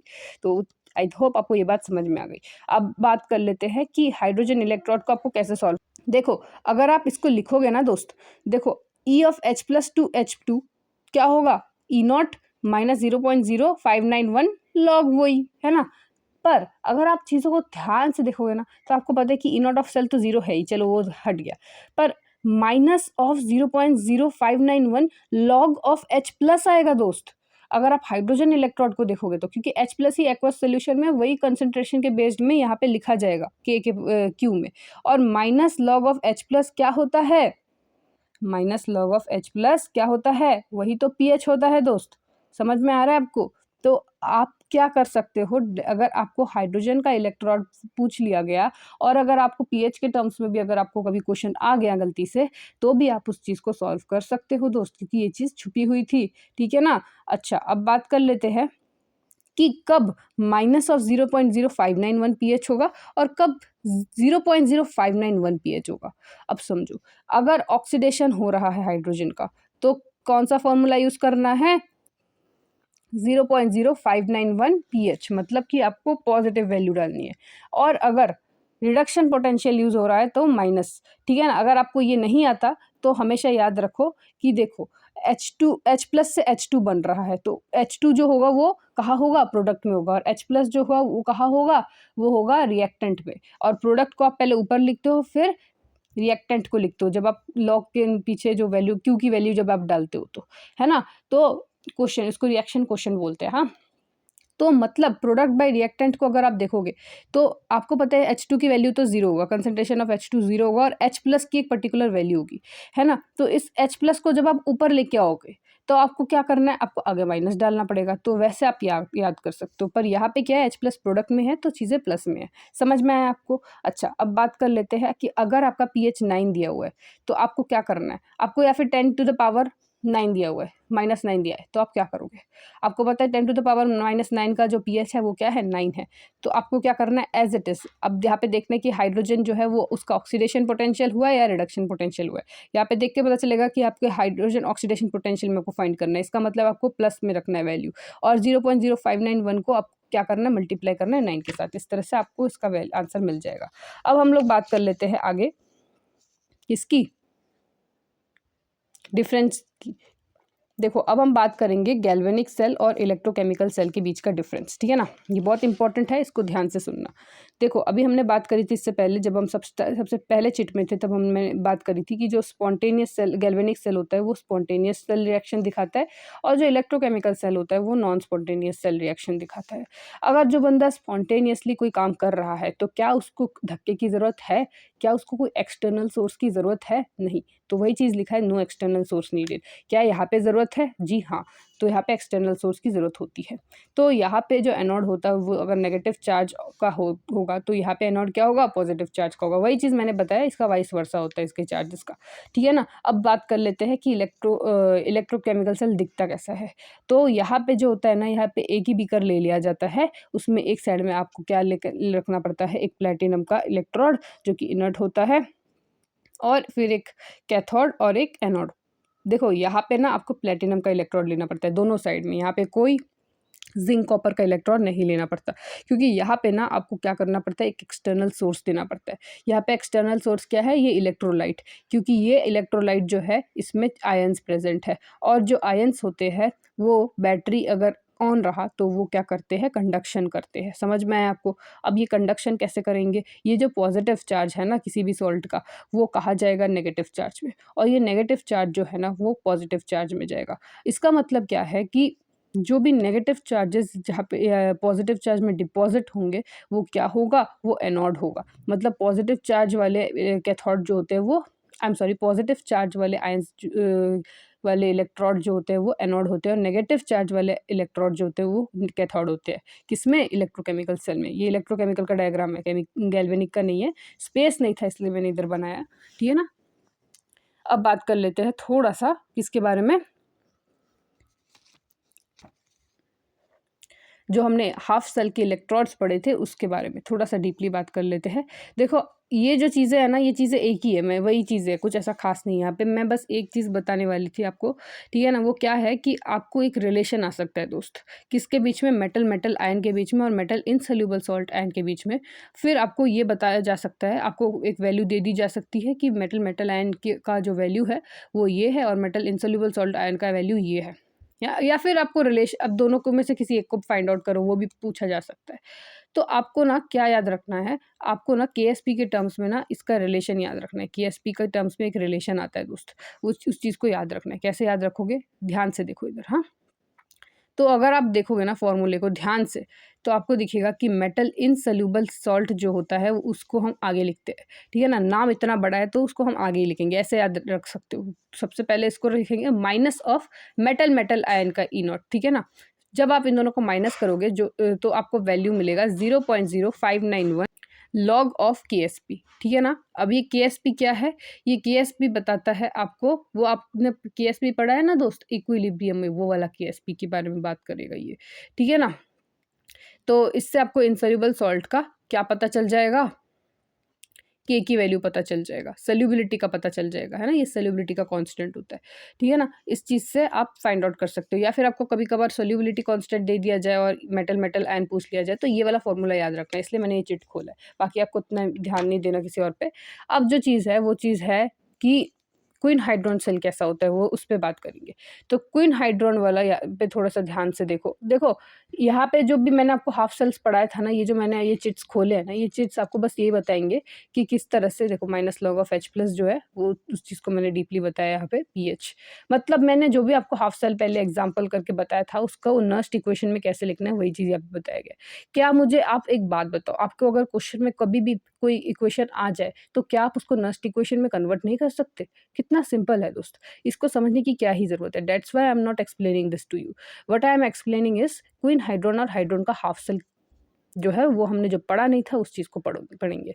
अब देखो क्वीन हाइड्रोन जो होता है ना, उसमें वो किसका मिक्सचर होता है? क्विनोन एंड हाइड्रोक्विनोन का, ठीक है ना। अब क्विनोन को कैसे लिखते हो? एक 6 मेंबर का रिंग बनाओ जिसके डबल साइड में डबल बॉन्ड्स है, दोनों ऑपोजिट साइड्स में है, और उसके दोनों बाकी के दोनों ऑपोजिट साइड्स में दो दो ऑक्सीजन कनेक्टेड है, जिसको कि आप हाइड्रोक्विनोन भी लिख सकते हो। मतलब हाइड्रो का मतलब क्या है, OH ग्रुप, ठीक है ना। अब एक बेंजीन के रिंग के दोनों ऑपोजिट साइड्स में हाइड्रो ग्रुप्स आपने लगा दिया, मतलब हाइड्रो ग्रुप्स से हाइड्रोक्साइड ग्रुप्स लगा दिया आपने।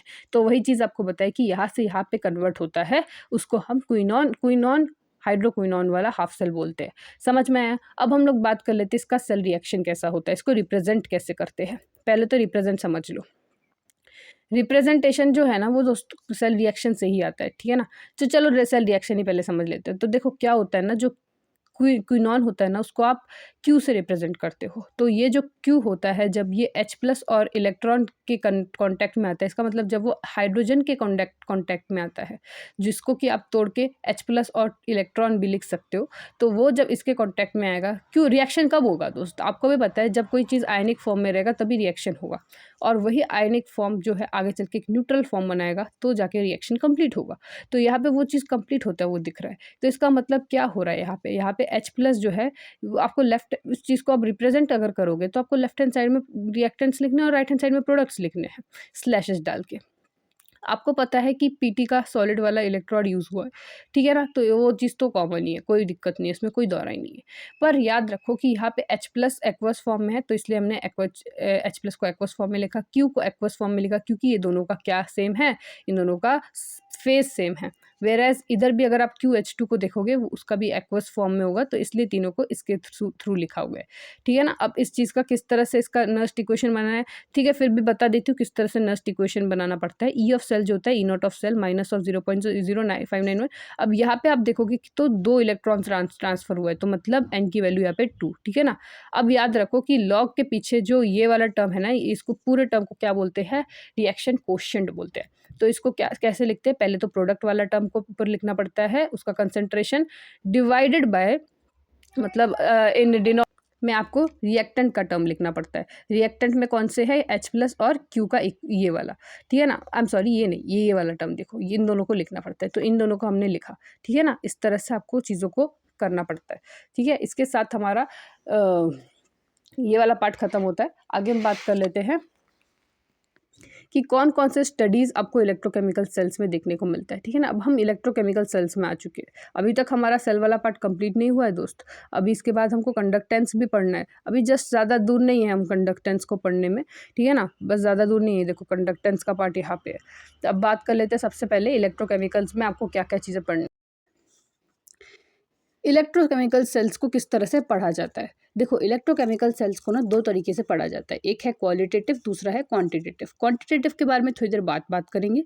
पहले ये समझ लो कि इलेक्ट्रोकेमिकल सेल्स में बहुत सारे चार्जेस होते हैं जो कि क्या करते हैं, हेल्प करते हैं वो सर्किट को कंप्लीट करने के लिए, रिएक्शन को प्रोसीड करने के लिए, ऑक्सीडेशन और रिडक्शन को परफॉर्म करने के लिए। तो यहाँ पे ना बहुत सारे आयंस, एनायंस, कैटायंस इन्वॉल्व होते हैं। तो कभी कभार ना आपको एग्जाम में पूछ लिया जाता है कि किस प्रोडक्ट, जब कोई प्रोडक्ट बनता है तब उसमें ना कभी कभार ना आपको दो आपको कभी कभार चार्जेस देखने को मिलते हैं जो कि पॉजिटिव होते हैं, और दो नेगेटिव चार्ज, जैसे कि NaCl इन वाटर। अब NaCl इन वाटर मतलब कि पानी जो है ना वो आई एम सॉरी, जो सॉल्ट जो है ना वो पानी में घुला हुआ है। तो अगर NaCl एक्वस फॉर्म में है और वो पानी के साथ घुला हुआ है, इसका मतलब पता है क्या है कि पानी में, उस सोल्यूशन में ना Na+ भी है और H+ भी है, और दूसरी तरफ OH- भी है और Cl- भी है। इसका मतलब क्या है, मतलब एक से ज़्यादा आयंस है। अब इतने सारे आयंस जब होते हैं ना, तब आपको किस तरह से, किस आयन को आपको प्रेफर करना है, वही चीज़ यहाँ पे लिखा हुआ है। Type of product form is ion of less discharge potential is more preferred. इसका मतलब कि जो प्रोडक्ट में लेस डिस्चार्ज पोटेंशियल देखने को मिलेगा उस प्रोडक्ट को हम सबसे ज़्यादा प्रेफर करेंगे। अच्छा, अब एनायन में आपको सबसे कम, ये डिस्चार्ज पोटेंशियल का ऑर्डर है, तो एनायन में ना आपको किस तरह से देखने चीज़ों को, अगर आप ध्यान से देखोगे ना तो आपको दिखेगा F-, SO4 NO3 OH Cl Br I-। ये है ऑर्डर। कैसे याद रखोगे, फ्लोरीन, क्लोरीन, ब्रोमीन, आयोडीन, ऐसे। अच्छा, और फ्लोरीन और क्लोरीन के बीच में SO4 NH NO-, कैसे याद रखोगे, सुनो, SNO, सुनो, ऐसे याद रख सकते हो। अच्छा, कैटायन का कैसे है, कैटायन का याद रखना, डिस्चार्ज पोटेंशियल कैसे मेजर किया जाता है। देखो, कन्या से कार न मांगो, अल्लाह जानता है क्यू आ जाए। इसका मतलब है कन्या मतलब के से कार, कार मतलब CA, ना मतलब NA, मांगो मतलब MG, अल्लाह मतलब LAL, जानता है मतलब ZN और H, क्यू मतलब कू मतलब कॉपर, आज मतलब AG, आई मतलब AU। समझ में आया? इस तरह से आप चीज़ों को याद रख सकते हो। अब बात कर लेते हैं आगे, क्वांटिटेटिव एनालिसिस को कैसे पढ़ते हैं। देखो, क्वांटिटेटिव एनालिसिस हमको ये बताता है कि कितना प्रोडक्ट फॉर्म हुआ है, और ये हमको कैसे पता चलता है, ये हमको फेरेडे लॉ से पता चलता है। समझ में आया? तो चलो अब हम बात कर लेते हैं फेरेडे लॉ के बारे में थोड़ा सा। देखो, फेरेडे लॉ हमको क्या बताता है, इसका 2 लॉ है। पहला तो है फर्स्ट लॉ ऑफ फेरेडे, दूसरा है सेकेंड लॉ ऑफ फेरेडे। तो सबसे पहले बात कर लेते हैं पहला लॉ के बारे में। पहला लॉ हमको क्या बताता है, देखो, amount of electricity passed in electrolytic cell is directly proportional to the weight deposit. इसका मतलब जितना भी इलेक्ट्रिसिटी एक इलेक्ट्रोलिटिक सेल में पास हुआ है वो किसके डायरेक्टली प्रोपोर्शनल है, कितना वेट डिपॉजिट हुआ है। ठीक है ना? अब कितना वेट डिपॉजिट हुआ है वो आपको कैसे पता चलेगा। देखो, वेट आपको क्या करना है, लेफ्ट साइड में लिखना है, जो कि डायरेक्टली प्रोपोर्शनल होगा किसके, अभी मैंने बताया, अमाउंट ऑफ इलेक्ट्रिसिटी पास्ड। इसका मतलब इलेक्ट्रिसिटी पास्ड मतलब चार्ज, चार्ज पास्ड। तो इलेक्ट्रिसिटी मतलब क्या, चार्ज। तो weight is directly proportional to Q. अब इसी कांस्टेंट को अगर आप हटाओगे तो आपको इसी प्रोपोर्शनलिटी टर्म को अगर आप हटाओगे तो यहाँ पे आपको प्रोपोर्शनलिटी कांस्टेंट दिखेगा, और इसी कांस्टेंट के सहारे आप W is equal to ZQ लिख के एक परफेक्ट फॉर्मूला बना सकते हो। ठीक है ना? तो कभी कभार आपसे पूछ लिया जाता है कि जब 1 कूलम चार्ज पास करेंगे तो आपका वेट कितना होगा, तब आप क्या बोलोगे, जब 1 कूलम चार्ज पास करेंगे तो Q की वैल्यू क्या होगी, 1 होगी। कभी कभार आपको टाइम भी पूछ लिया जा सकता है, तब आप कैसे करोगे, तब आप कौन सा फॉर्मूला यूज़ करोगे, देखो, तब आप Q की जगह क्या लिखोगे, IT, Q is equal to IT। जब आप छोटे थे, जब आप 10th में थे, तब भी आपको Q is equal to IT का फॉर्मूला बताया था, याद है कि नहीं, Q is equal to IT physics का। वही चीज़ यहाँ पे यूज़ करना है आपको, W is equal to ZIT।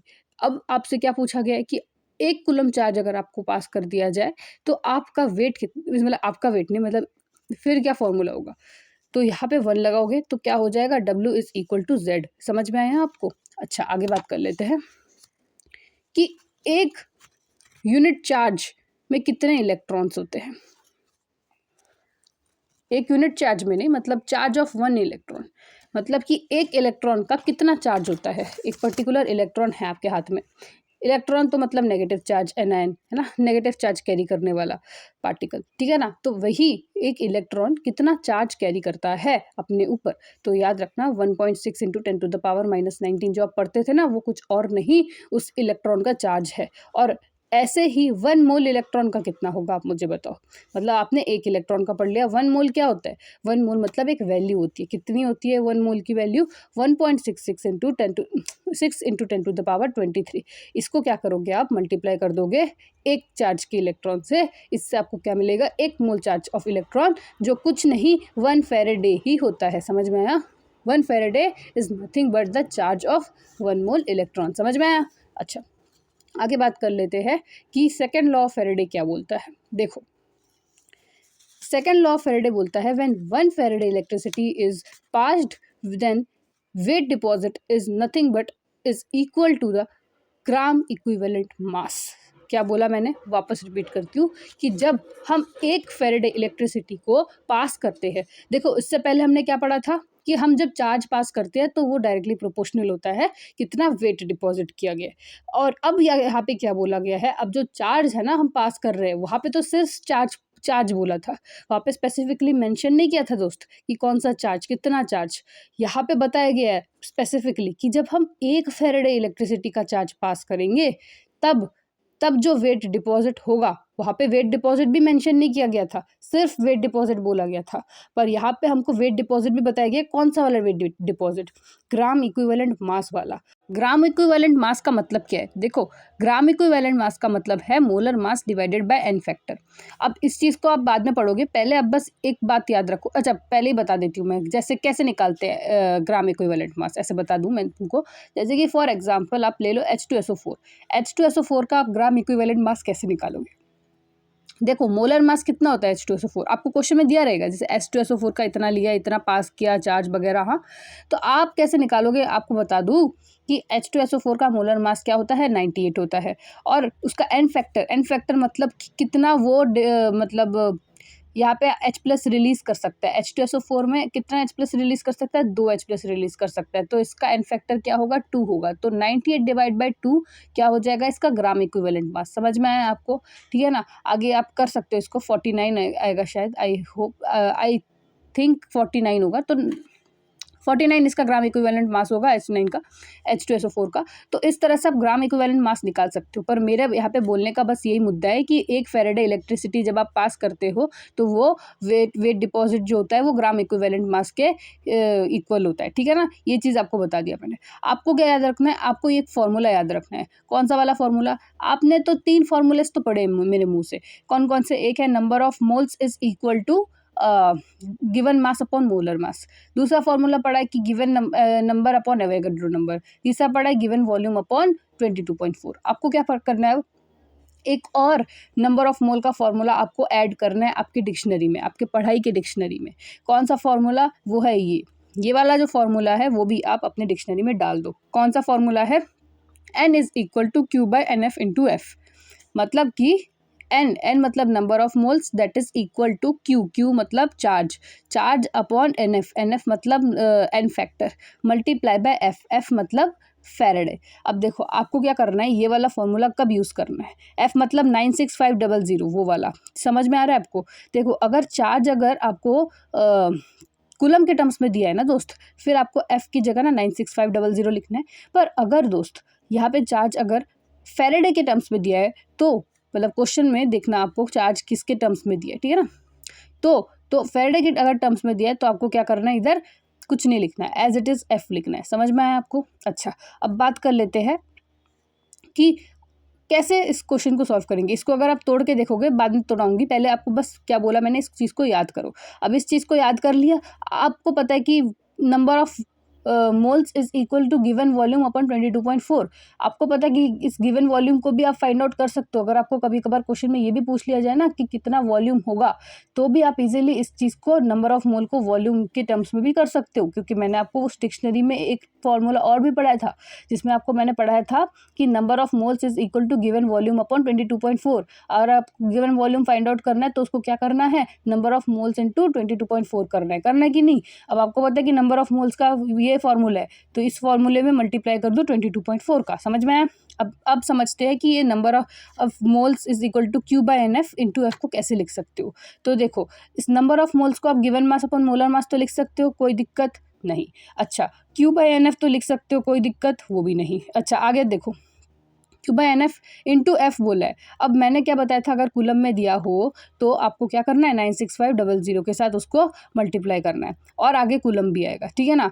जिससे कूलम और कूलम क्या हो जाएंगे, कैंसिल आउट हो जाएंगे, ठीक है। अब देखते हैं फिर क्या होता है। अब इस NF को अगर आप इधर लेके गए, मतलब कि अगर इस मोलर मास को ऊपर लेके आ गए, मतलब वेट को एक कॉर्नर में ले लिया और मोलर मास अपॉन NF लिख दिया, तो इस चीज़ से आपको पता है क्या दिखेगा, इस चीज़ से आपको दिखेगा मोलर मास अपॉन NF, जो कि मैंने अभी बताया था एन फैक्टर, जो कि होता है हमारा ग्राम इक्विवेलेंट मास। इसका मतलब क्या है, W मतलब amount of weight deposit is equal to gram equivalent mass. समझ में आ रहा है। मतलब W जो हम लेंगे वो कौन सा लेंगे, ग्राम इक्विवेलेंट मास का, multiply by Q divided by 96500, ठीक है।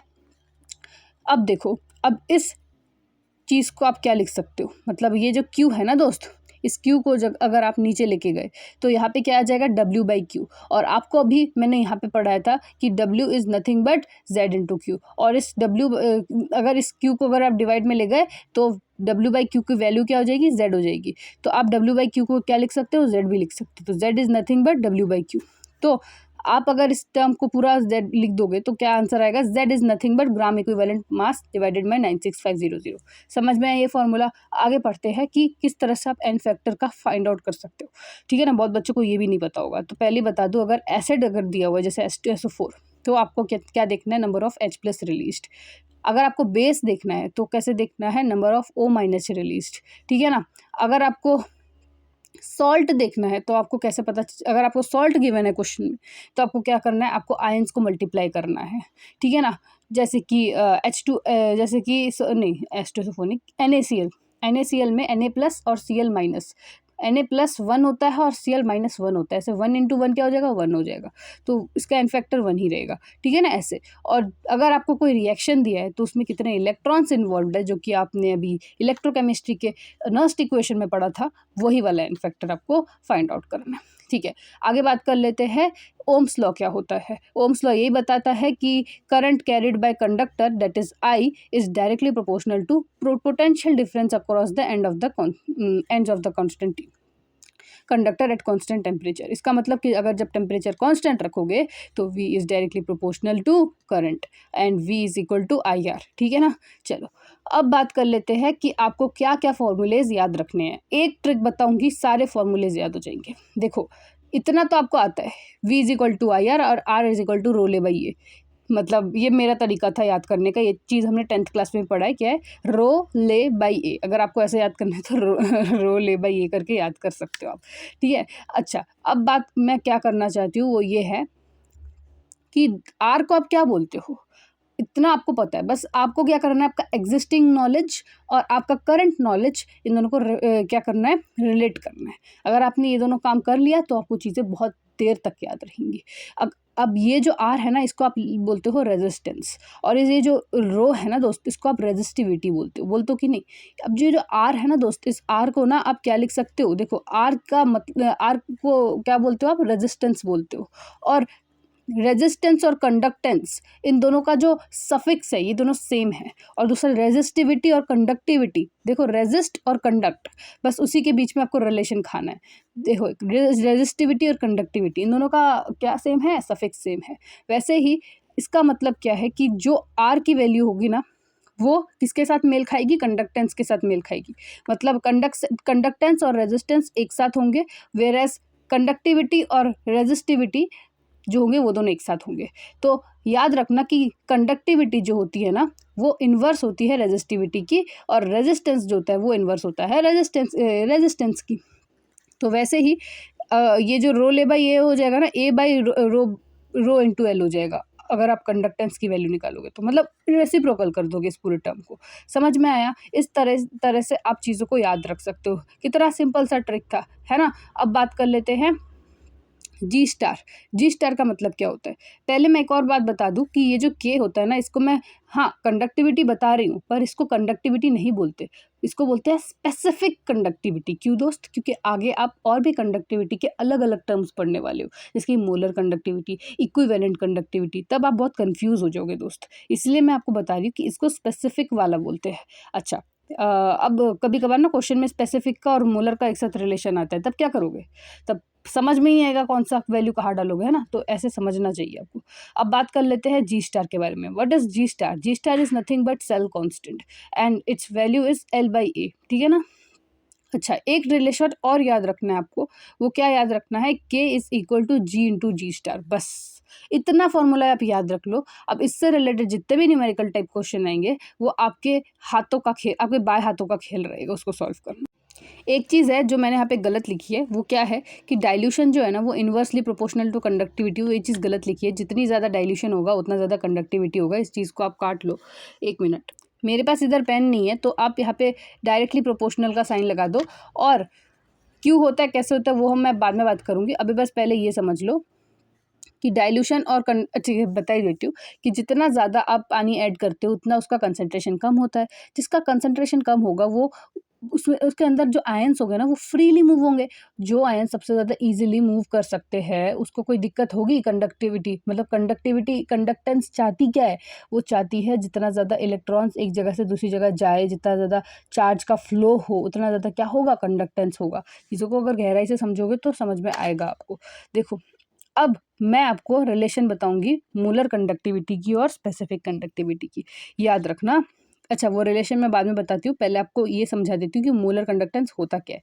देखो मोलर कंडक्टेंस होता है कि conductance of 1 mole of an electrolyte dissolved in VmL of solution when electrodes are 1 unit apart and area is very large। मतलब कि आपने 2 इलेक्ट्रोड्स लिए, ठीक है। दोनों इलेक्ट्रोड्स को आपने 1 यूनिट के डिस्टेंस में आपने खड़ा कर दिया और दोनों का जो एरिया है इतना बड़ा है कि आपको उसका एरिया नहीं कैलकुलेट करना, आपको बस इतना बताया गया है कि बड़े-बड़े इलेक्ट्रोड्स को बस 1 यूनिट के डिस्टेंस में आपने रख दिया और फिर आपको ये बताया गया है कि फिर आपने जो इलेक्ट्रोलाइट लिया है ना, ठीक है ना, ये देखो मैंने बताया जो इलेक्ट्रोलाइट लिया है ना वो आपने कितना लिया है 1 मोल लिया है।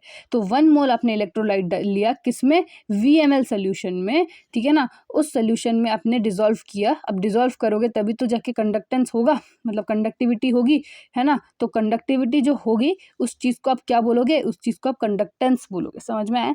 अब बात कर लेते हैं कि और इस चीज़ को क्या बोलते हैं, इस चीज़ को हम बोलते हैं मोलर कंडक्टेंस, ठीक है ना। अब बात कर लेते हैं कि 1 मोल में कितना मोलर कंडक्टेंस होगा। 1 मोल में होगा K इंटू वी। अब K ही तो होता है वही कंडक्टिविटी जिस कंडक्टिविटी के बारे में हम पहले बात कर रहे थे, और V मतलब कितना वॉल्यूम में आप डाल रहे हो, ठीक है ना। V सेंटीमीटर मतलब V वॉल्यूम का, ठीक है ना। अगर 1 ml का होगा तो 1 होगा यहाँ पे। समझ में आ रहा है आपको। Centimetre cube is nothing but ml, ठीक है। अब आपको पता चल गया है कि मोलर कंडक्टिविटी और स्पेसिफिक कंडक्टिविटी में बस V का अंतर है कि नहीं। अब देखो इस चीज़ को इतना ही मत समझो, क्योंकि आपको एक और बात पता है कि आपको पता है कि मोलैरिटी क्या चीज़ होती है। अगर आप नंबर ऑफ़ मोल्स देखोगे ना दोस्त, number of moles per unit volume है, इन दोनों को अगर आप डिवाइड कर दोगे 1 के साथ तो आपको दिखेगा कि number of moles per unit volume. और आपको पता है अभी हमने 1 मोल लिया था, ठीक है ना, तो n की वैल्यू 1 है यहाँ पे।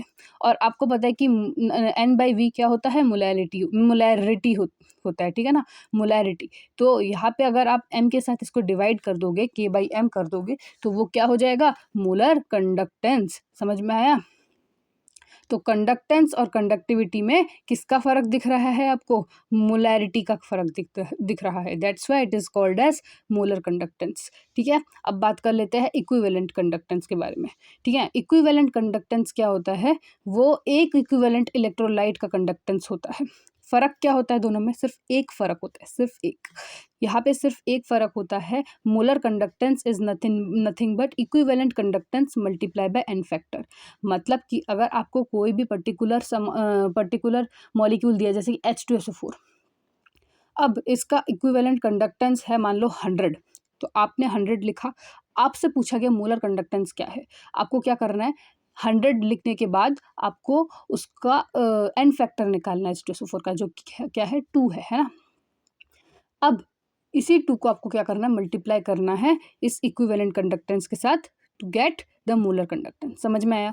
तो मोलर कंडक्टेंस जो होता है वो उस पर्टिकुलर मॉलिक्यूल का n फैक्टर को लेके और इक्विवेलेंट कंडक्टेंस को लेके उसकी वैल्यू होती है। और इक्विवेलेंट कंडक्टेंस अगर आपसे पूछ लिया जाए और आपको मोलर कंडक्टेंस दिया जाए, तो आपको क्या करना है, उस मोलर कंडक्टेंस में से किसको काटना है, उस मोलर कंडक्टेंस में से n फैक्टर को काटना है, ठीक है ना। ठीक है ना। देखो इक्विवेलेंट कंडक्टेंस को ओवर एक्टिंग नहीं पसंद, तो इसलिए बोलते हैं कि मोलर कंडक्टेंस ओवर एक्टिंग के 50 रुपये काट। समझ आया? अच्छा, अब बात करती हूँ मैं कि इस चीज़ को आप कौन कौन तरीके से कैसे कैसे तरीके से लिख सकते हो। मतलब इतना सा फॉर्मूला याद करके आपको कुछ फ़ायदा होने नहीं वाला, क्योंकि आपको एग्जाम में कभी ये पूछते नहीं है। आपको एग्जाम में पूछते क्या है, अगर सेंटीमीटर स्क्वायर में है कोई क्वेश्चन, तो आपको कौन सा फॉर्मूला यूज़ करना है। मतलब कि जब आपको अगर कोई क्वेश्चन में सेंटीमीटर स्क्वायर के टर्म्स में पूछे, तो आपको कौन सा फॉर्मूला यूज़ करना है, मीटर स्क्वायर के टर्म्स में पूछे या फिर DM स्क्वायर के टर्म्स में पूछे, तो आपको कौन सा फॉर्मूला यूज़ करना है। तो जो हमने फॉर्मूला यहाँ पे लिखा था ना दोस्त, ये फॉर्मूला ना DM स्क्वायर का है। देखो DM स्क्वायर का जो फॉर्मूला है वो क्या है, K/M। एक और बात आपको याद रखना है, क्या याद रखना है, साइमन सेंटीमीटर स्क्वायर पर मोल। क्या बोला मैंने, साइमन सेंटीमीटर स्क्वायर पर मोल क्या होता है, इसका यूनिट होता है, किसका, मोलर कंडक्टेंस का। याद रखना दोस्त, मैं पहले ही बता रही हूँ, ये बहुत ही ज़्यादा इंपॉर्टेंट है। क्या क्या होगा, साइमन सेंटीमीटर स्क्वायर पर मोल। इंडियाज़ गॉट टैलेंट, वैसे ही अमेरिकाज़ गॉट टैलेंट में भी एक लड़का होता है जिसका नाम साइमन होता है, जो एक जज होता है, पता है कि नहीं। हाँ, तो वो साइमन जो है ना, उस साइमन को यहाँ पे इस्तेमाल करो दोस्त। एक और बात है, और पर मोल तो आपको पता ही है, पर मोल कैसे आया आपके पास, मोलैरिटी का जो मोल है ना, वो वाला मोल हमने यूज़ किया। और याद रखना कि यहाँ पे सेंटीमीटर स्क्वायर क्यूब नहीं होगा, सेंटीमीटर स्क्वायर होगा।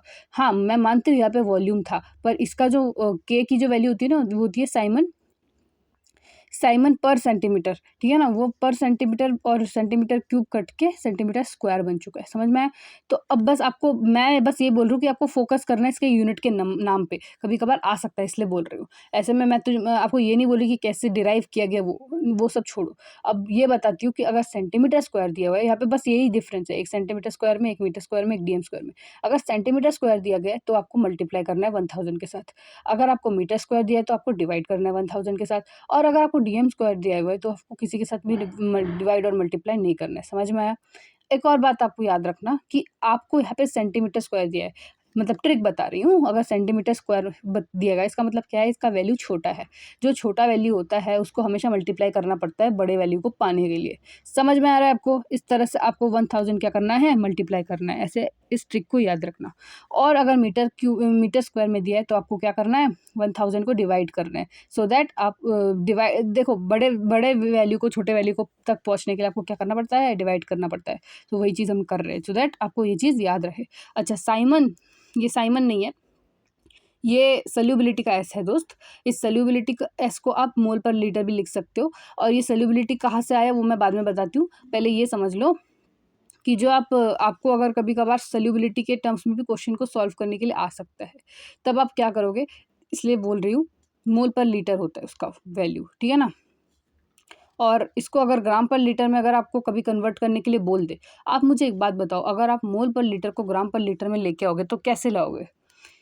अब मोल जो दो है ना दोस्त, वो क्या है दोस्त, वो मोल है एवोगैड्रो नंबर, है कि नहीं। अब इसको आपको क्या करना है, ग्राम में लाना है। तो आपको नंबर ऑफ मोल्स को ग्राम में लाने के लिए क्या करना है, गिवन मास अपॉन मोलर मास, आपको पता ही है ना, गिवन मास अपॉन मोलर मास। तो मोलर मास के साथ अगर आप मल्टीप्लाई कर देते हो किसी मोल का, तो क्या आपको गिवन मास नहीं मिल जाता? अगर आप मोलर मास का मोल्स के साथ मल्टीप्लाई कर दोगे तो आपको गिवन मास नहीं मिलेगा। तो वही चीज़ मैंने यहाँ पे बताया, गिवन मास को पाने के लिए आपको इसको मल्टीप्लाई करना है किसके साथ, मोलर मास के साथ। अब ये एस क्या बला है उसके बारे में थोड़ा सा जान लेते हैं, 1 मिनट। ये देखिए दोस्त, ये एस जो है ना, ये के बाई एम हमने पढ़ा था ना, वो एम की जगह हमने एस का इस्तेमाल किया है। तो अगर आपको सॉल्युबिलिटी के टर्म से पूछ लिया जाए तो आपको ये वाला फॉर्मूला याद रहना चाहिए। समझ में आया? तो उसी का हमने बात जिक्र किया इधर। तो चलो, इसके साथ साथ अब हम लोग पढ़ेंगे आगे कि नेचर ऑफ इलेक्ट्रोलाइट किस तरह से डिटरमाइन होता है, मतलब कि नेचर ऑफ इलेक्ट्रोलाइट का क्या रिलेशन है। देखो, इलेक्ट्रोलाइट जो होता है ना, वो या तो स्ट्रॉन्ग इलेक्ट्रोलाइट भी हो सकता है या तो वीक इलेक्ट्रोलाइट भी हो सकता है। वीक इलेक्ट्रोलाइट कौन से होते हैं, जो कि पार्शियली डिसोसिएट होते हैं, जो कि आधे डिसोसिएट होते हैं, जो कि पूरे नहीं होते। और स्ट्रॉन्ग इलेक्ट्रोलाइट वो होते हैं जो पूरा पूरा डिसोसिएट हो जाता है। जो बंदा पूरी तरह से डिसोसिएट हो जाता है तो उसको क्या बोलोगे आप, स्ट्रॉन्ग इलेक्ट्रोलाइट। जो थोड़ा सा आधा डिसोसिएट होता है, जो पूरा नहीं हो पाता, उसको आप क्या बोलोगे, वीक। एक और बात, कि जब आप टेम्परेचर बढ़ाते हो ना वीक इलेक्ट्रोलाइट का, तो डिसोसिएशन होता है, मतलब चीज़ें टूटती है। हाँ, और जब आप टेम्परेचर बढ़ाते हो तो यहाँ पे क्या होता है, फोर्स ऑफ अट्रैक्शन कम होता है। मतलब यहाँ पे जो काम होता है ना, वो इंटर एटॉमिक लेवल पे होता है।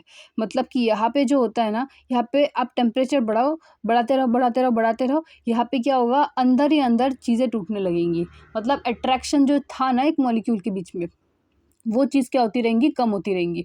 वेयरएज़ यहाँ पे टेम्परेचर बढ़ाओगे तो पहले जितनी दूरियाँ थी मॉलिक्यूल्स के बीच में, उनकी दूरियाँ थोड़ी बढ़ जाएगी। समझ में आ रहा है आपको? मतलब चीज़ें दोनों में सेम ही है। टेम्परेचर बढ़ाने में डिसोसिएशन तो हो रहा है, लेकिन डिसोसिएशन अलग अलग तरीके से हो रहा है, वही चीज़ बता रही हूँ मैं। Less number of ions than strong electrolyte, मतलब कि आयंस जो होंगे ना वो कम निकलेंगे, वेयरएज़ इसमें जो आयंस निकलेंगे वो सबसे ज़्यादा निकलेंगे। कंडक्टेंस इसमें कम रहता है और कंडक्टेंस इसमें ज़्यादा रहता है। काइनेटिक एनर्जी ज़्यादा रहेगी क्योंकि कंडक्टेंस बहुत ज़्यादा है। अगर काइनेटिक एनर्जी ज़्यादा है तो इसका मतलब क्या है, मोबिलिटी ज़्यादा है, चीज़ें बहुत तेज़ घूम रही है। आगे बात कर लेते हैं नंबर ऑफ आयंस का मोबिलिटी और कंडक्टेंस के साथ क्या रिलेशन है। देखो, अगर किसी सोल्यूशन में नंबर ऑफ आयंस ज़्यादा है, मोबिलिटी भी उन आयंस की ज़्यादा है, तो कंडक्टेंस क्या हुई, ज़्यादा होगी, इसमें कोई शक नहीं है। पर अगर मैं उसमें से सब कुछ सारा सेम कंडीशन रखूँ, बस नंबर ऑफ आयंस को थोड़ा सा ले लूँ, मतलब कम कर दूँ, उस बकेट से मैं थोड़ा सा आयंस ले लूँ, मतलब नंबर ऑफ आयंस की संख्या कम कर दूँ तो चाहे जितनी भी ज़्यादा मोबिलिटी हो कंडक्टेंस तो कमेगी, मतलब बढ़ेगी नहीं। समझ में आ रहा है आपको? तो it only depends on number of ions, मतलब conductance is mostly depends on number of ions. अगर आपने इसमें से कम कर दिया तो कोई फायदा नहीं, पर अगर आप नंबर ऑफ आयन को सेम रखते हो और मोबिलिटी को डिक्रीज कर देते हो तो भी कंडक्टेंस डिक्रीज हो सकती है, और मोबिलिटी को इंक्रीज करते हो तो कंडक्टेंस इंक्रीज होती है। ये चीज़ मैंने यहाँ पे लिखा है। आगे बात कर लेते हैं ग्राफ की। देखो, जब आप ग्राफ प्लॉट करते हो ना किसकी, मोलर कंडक्टेंस की कंसंट्रेशन के साथ, अभी आपने स्ट्रॉन्ग और वीक इलेक्ट्रोलाइट पढ़ा, तो ये जो ग्राफ होगा वो स्ट्रॉन्ग और वीक इलेक्ट्रोलाइट के बीच में होगा, मोलर कंडक्टेंस और कंसंट्रेशन के बीच। वहाँ पे आपको मिलेगा कि आप जो स्ट्रॉन्ग इलेक्ट्रोलाइट यूज़ करते थे ना दोस्त, उसका जो ग्राफ है ना वो ऐसा आ रहा है, लीनियर आ रहा है। वेयरएज़ यहाँ पे क्या हो रहा है, यहाँ पे चीज़ें कर्वीलिनियर की तरफ जा रही है। यहाँ पे आपको एक चीज़ दिखेगा कि जब आप कंसंट्रेशन को कम कर रहे हो ना तब आपकी कंडक्टेंस बढ़ रही है, मतलब आप जितना डाइल्यूट कर रहे हो चीज़ों को उतना आपका कंडक्टेंस बढ़ रहा है। यही चीज़ मैंने आपको बताया था इससे पहले, dilution is directly proportional to conductance. हाँ, तो अब देखो, यहाँ पे आप डाइल्यूट कर रहे हो, चीज़ें को इस तरफ लेके जा रहे हो तो चीज़ें बढ़ रही है, लेकिन यहाँ पे दोनों अलग-अलग तरीके से बढ़ रही है। अगर आप स्ट्रॉन्ग इलेक्ट्रोलाइट को देखोगे तो यहाँ पे चीज़ें लीनियरली बढ़ रही है, व्हेयरएज़ अगर आप वीक इलेक्ट्रोलाइट को देखोगे तो चीज़ें अचानक से बढ़ रही है। पर यहाँ पे दिक्कत क्या है ना दोस्त, स्ट्रॉन्ग इलेक्ट्रोलाइट को तो एक पॉइंट मिल जाता है जहाँ पे उसकी पूरी जहाँ पे उसको मैक्सिमम, मतलब इनफाइनाइट डाइल्यूशन का क्या मिल जाता है, कंडक्टिविटी मिल जाता है। पर जो ये वीक इलेक्ट्रोलाइट है ना, उसका जो ग्राफ है ना वो ऊपर की तरफ जा रहा है, जो कि पूरा पैरेलल है वाई एक्सिस के। जब आपको चीज़ें ऐसी मिलती है ना तब आपको ये बात तो श्योर पता होता है कि ये मीट नहीं करने वाला किसी पॉइंट में। तो जब कोई चीज़ मीट नहीं कर रहा तो आप किस तरह से उस वीक इलेक्ट्रोलाइट का ये molar conductance eight infinite dilution निकाल सकते हो? नहीं निकाल पाओगे, ऑब्वियसली सिर्फ स्ट्रॉन्ग का ही निकाल पाओगे। तो उसी चीज़ का हल फाइंड आउट करने के लिए हमारे पास आया कौन, हमारे पास आया कोलरॉस लॉ। देखो, अब कोलरॉस लॉ के बारे में थोड़ी देर बाद बात करेंगे, ठीक है ना। कोलरॉस लॉ के बारे में यहाँ पे चलो अभी बात कर लेते हैं। देखो, कोलरॉस लॉ आई थिंक इधर है नहीं, नहीं, इधर कोलरॉस लॉ के बारे में मैंने लिखा नहीं है। कोलरॉस लॉ यही बताए कि अगर Na की आपको वैल्यू दी गई है, Cl की वैल्यू दी गई है, H2SO4 की वैल्यू दी गई है। अब आपको बताया गया है कि NaCl का मोलर कंडक्टेंस क्या है, तो Na वाले को उठा लो, Cl वाले को उठा लो और फिर क्या कर दो, ऐड कर दो तो हो जाएगा। मतलब चीज़ों को ऐड करना है या सब्ट्रैक्ट करना है और घूम फिर के उस वैल्यू तक पहुँचना है। समझ में आया आपको? आगे बात कर लेते हैं हम लोग किसकी, आयनिक सॉल्ट कैसे निकालते हैं चीज़ों का। तो एक है MgSO4, दूसरा है AlCl3। तो पहले आपको बता देती हूँ कि किस तरह से एक ट्रिक है दोस्त आयनिक सॉल्ट को फाइंड आउट करने का। जैसे कि आपको आयनिक सॉल्ट निकालना है MgSO4 एंड AlCl3, उसका हम बाद में ट्रिक फाइंड आउट करेंगे। अभी के लिए बस इतना समझ लो कि किसी भी आयनिक स्ट्रेंथ को अगर आपको फाइंड आउट करना है किसी भी मिक्स सोल्यूशन में, तो ये है उस स्ट्रेंथ को जानने का फॉर्मूला, ठीक है ना। सबको इच्छा होती है अपनी ताकत देखने की, फॉर्मूला तो वही है कि ये ताकत दिखाता है किसी भी आयनिक स्ट्रेंथ का एक मिक्स सोल्यूशन में, ठीक है ना, एक आयनिक सॉल्ट का मिक्स सोल्यूशन में। तो मान लो कि अगर 1:1 आया, तो 1:1 क्या मतलब चार्ज बोल रही हूँ मैं, ठीक है ना। तो चार्ज की रेशियो अगर 1:1 रहा तो क्या होगा, 1 मोलर उसका स्ट्रेंथ होगा। ये m जो है ना दोस्त, इस m को ना आप कंसंट्रेशन मान लो, आपको ये कभी कभार क्वेश्चन में दिया रहेगा, ठीक है। तो 1 इंटू कंसनट्रेशन, समझ में आया। अगर 1:2 या फिर 2:1 के टर्म्स में हुआ तो क्या होगा, 3 मोलर, 2:2 में 4 मोलर। देखो यहाँ पे चीज़ों में क्या दिख रहा है आपको, 2 + 1 3 होता है, तो ऐसे आप चीज़ों को याद रख सकते हो, 2 + 2 4 होता है। ऐसे ही अगर 3:1 या फिर 1:3 आया तो क्या होगा फाइनल आंसर, 6 मोलर। वैसे ही अगर 3:2 और 2:2 दिखा तो वो क्या होगा, 15 मोलर। लास्ट के तो दो याद रहेगा ही आपको, 6 और 15। आगे का याद रख लो बस, 1:1 का 1 मोलर होगा, 1:2 का 3, 2:2 का 4, ऐसे करके आप चीज़ों को याद रख लो। अब आगे बात करेंगे हम लोग MgSO4 का। MgSO4 में ना अगर आप ट्रिक के थ्रू देखोगे, देखो ट्रिक अगर आप देखो, मैं आंसर नहीं देख रही, मैं पहले ही बता रही हूँ। Mg का कितना चार्ज होता है, +2 चार्ज होता है, एंड SO4 का -2 चार्ज होता है। आपको भी बताया था मैंने, 2 + 2 क्या होगा, 4 होगा। तो यहाँ पे कौन सा मोलर मास लगेगा, 4m का। इसमें क्या होता है, Al का कितना होता है, 3 होता है, Cl का 1 होता है, तो 3:1 क्या होता है, 6 मोलर होता है। तो यहाँ पे 6 मोलर का इस्तेमाल किया गया। समझ में आया? इस तरह से चीज़ों को सॉल्व करना है। आगे बात करते हैं MgSO4 का। MgSO4 को अगर आप देखोगे, हाँ आपको पता है आंसर 4m है, लेकिन आपको बिग वाला ट्रिक भी आना चाहिए, क्योंकि वो लोग बहुत शातिर होते हैं। वो चाहते हैं आप पूरा ट्रिक सॉल्व करके, ट्रिक नहीं, पूरे उस पार्ट को सॉल्व करके फिर आओ, क्योंकि वो क्वेश्चन भी ऐसे ही डालते हैं, जिससे कि अगर आप जस्ट ऊपर से पढ़ के जाओगे ना तो आपसे क्वेश्चन सॉल्व होगा नहीं। वो यही चाहते हैं कि आप वो पढ़ के जाओ, मतलब आप सब पढ़ के जाओ। समझ में आ रहा है आपको? अब चलो आगे बात कर लेते हैं कैसे करना है। देखो 2:2m का मतलब है कि 4m है, ठीक है। अब 4m को आपको क्या करना है, अब इसी 4m को क्या करोगे, देखो आपको आई की एक वैल्यू होती है। आई की वैल्यू मतलब आयनिक स्ट्रेंथ की एक वैल्यू होती है, जो कि होती है ½MiZi², जो कि इसमें होती है सिग्मा में होती है। सिग्मा मतलब सम ऑफ MiZi बोलते हैं उसको, ठीक है ना, सिग्मा नहीं, सम ऑफ MiZi। मतलब कि अगर आपको जितने भी आपको दिख रहे हैं यहाँ पे प्रोडक्ट्स, उन सारे प्रोडक्ट्स के मास और उसके चार्ज, मास और चार्ज का क्या, स्क्वायर, ठीक है, मास और चार्ज का स्क्वायर। अब देखो यहाँ पे चार्ज कितना है, यहाँ पे चार्ज है 2, और यहाँ पे चार्ज कितना है, यहाँ पे चार्ज है 2, तो 2 का स्क्वायर तो चलो ठीक है, पर यहाँ पे मास कैसे डिटरमाइन करोगे कि उसके आगे कौन कौन है, ठीक है ना।